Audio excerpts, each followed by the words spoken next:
69,000 शिक्षक भर्ती में शामिल साथियों, मैं एडवोकेट विनय पांडे इलाहाबाद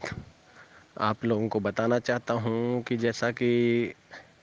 आप लोग जानते ही हैं कि कल ओबीसी और एससी अभ्यर्थियों द्वारा जो है मिर्ज़ापुर में जो है एक जो है ये बताया जाए तो एक तरह से जो है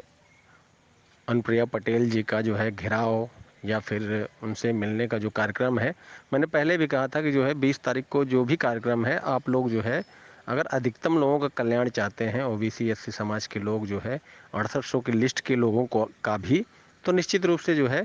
जो सीटें बची हैं 69,000 में, वो सीटों पर अधिकतम लोगों का कल्याण हो जाएगा और वो सीटें 5,000 से ज़्यादा भी हो सकती हैं, जो कि टीजीटी पीजीटी और अन्य परीक्षाओं में चले गए हैं। चूँकि आज की डेट में 1/6/2020 की लिस्ट को जब रिवाइज किया जाएगा, निश्चित रूप से 69,000 के सापेक्ष ये नई तरह से भर्ती हो रही है, तो वो सीटें जो खाली हैं वो विधिक रूप से भी जुड़ सकती हैं और एक पॉलिसी मैटर के तहत सरकार भी इसको जोड़ सकती है अधिकतम लोगों के कल्याण के लिए। इसके अलावा फ्रेश सीटें जो हैं हमारे पास जो है 28-30 जिलों की जो आरटीआई है उसमें 400 प्लस लोगों की जो है वो है। इसके अलावा मोहिनी तिवारी में 20 जिलों की आरटीआई का जिक्र किया गया है, जिसमें कि 210 प्लस जो है लोग खाली हैं। 20 जिलों का लगभग जो है उसमें जिक्र है और एनेक्जर वगैरह लगा है। तो कुल मिला जुला के हम आपको ये बताना चाहते हैं कि कल जो भी मिर्ज़ापुर में ओबीसी एससी समाज के लोग जाएंगे, अगर अपने अधिकतम भाइयों का कल्याण चाहते हैं तो निश्चित रूप से जो है वो ये मांग जो है करना ज़रूरी है और इसको शामिल ज़रूर करेंगे। टीजीटी पीजीटी और अन्य परीक्षाओं में जो लोग सिलेक्ट हो गए 1 महीने 2 महीने बाद बेसिक की नौकरी छोड़कर चले गए, उन पदों को ये जो है जोड़ सकते हैं और ये पॉलिसी मैटर है सरकार का। चूँकि देखिए बेसिक में जो है नियमावली में ऐसा कोई प्रावधान नहीं है कि वेटिंग लिस्ट बने और उससे भरा जाए, जबकि माध्यमिक और अन्य भर्तियों में तमाम जो है। अभी आपने कुछ दिन पहले पेपर में पढ़ा भी होगा जो है कि एलटी वाली जो है जीआईसी वाली जो भर्ती थी उसमें जो है जो लोग अपना आवेदन निरस्त कराना चाहते हैं या अन्य जगह चले गए हैं, उनको जो है उसमें मौका मतलब वो अपना एक वो आवेदन कर दें ताकि जो है वो सीटें जो खाली रहें उन वेटिंग लिस्ट वालों की से भर लिया जाए। तो दोस्तों ये पॉलिसी मैटर होता है सरकार का और सरकार चाहे तो निश्चित रूप से जो है चूँकि बेसिक शिक्षा नियमावली में है नहीं जो है इस तरह का प्रावधान, लेकिन बेसिक शिक्षा नियमावली में ये भी प्रावधान नहीं था कि एक बार जब भर्ती कंप्लीट हो जाए, जैसे 867 की लिस्ट आई थी, इसके बाद कुछ लोग उसमें नहीं काउंसलिंग कराए थे और सीट वो हो गई थी, तो निश्चित रूप से वो सीटें भी भरने के लिए कोई प्रावधान नहीं था। लेकिन 66-96 की लिस्ट आई तो इसलिए जो है ये सरकार का पॉलिसी मैटर था और सरकार ने जो है एक लिस्ट और दिया। तो निश्चित रूप से मुझे लगता है कि इसमें बहुत आपत्ति नहीं होनी चाहिए और कल जो भी लोग जाएं निश्चित रूप से इस मांग को ज़रूर शामिल करें। निश्चित रूप से 6800 के अधिकतम लोगों का जो है इसमें कल्याण हो जाएगा। इसके अलावा अन्य वर्गों का भी इसमें कुछ भला हो जाएगा। जनरल को भी अगर आप ये चाहते हैं कि अगर अधिकतम 6800 के लोगों का जो है कल्याण हो, 60-70% तो हो सकते हैं, पूरे नहीं हो सकते तो 60-70% निश्चित रूप से हो सकते हैं। उसमें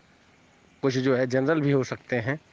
तो और कुछ एससी भी हो सकते हैं, सारे लोग हो सकते हैं। तो निश्चित रूप से सरकार के लिए ये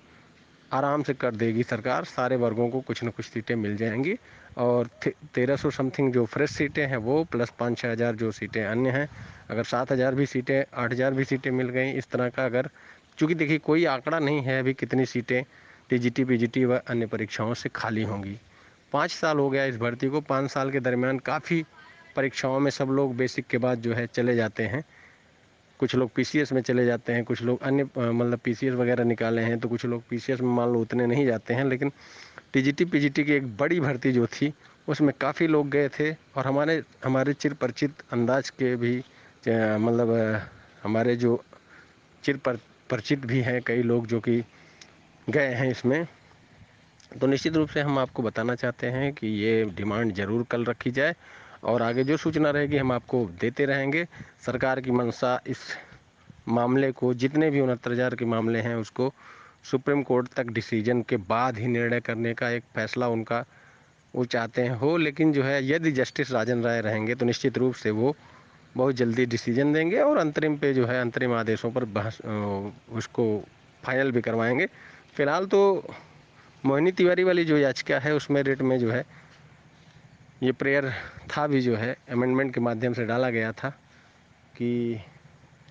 जो खाली सीट है उस पे जो है मौका दिया जाए, तो वो सारी चीज़ें डीबी में भी उठाई जाएंगी। हो सकता है कि मतलब कि डीबी में कोर्ट ने संज्ञान लिया तो कोर्ट के माध्यम से भी ये चीज़ें हो सकती हैं, लेकिन सरकार का पॉलिसी मैटर है, अगर सरकार कर दे तो सबसे अच्छी बात है और बहुत इसमें आसानी भी होगी। तो हमारे तरफ से ये मैं कहना चाहता हूँ कि ओबीसी एससी के जो भी लोग जाएं निश्चित रूप से इस मांग को प्रमुखता से रखें, क्योंकि 69,000 के सापेक्ष जो सीटें खाली हैं उस पे आप आराम से पा सकते हैं नौकरी। यदि आप बाकी लड़ाई लड़ते रहिए, आगे क्या होगा क्या नहीं होगा वो तो आगे जो आदेश होगा तो होगा। कम से कम 69,000 के सापेक्ष जो सीटें हैं वो भरती जाए, आगे जो लड़ाई लड़ेंगे, जो आगे आदेश होगा उसको किया जाएगा, आगे जो भी होगा। चूँकि 69,000 से अधिक अब पोस्ट होने ही वाले हैं, उत्तर कुंजी का मैटर है, वो एक्स्ट्रा पदों में मिल रहा है, तो निश्चित रूप से अधिकतम लोगों का कल्याण हो सकता है। आगे जो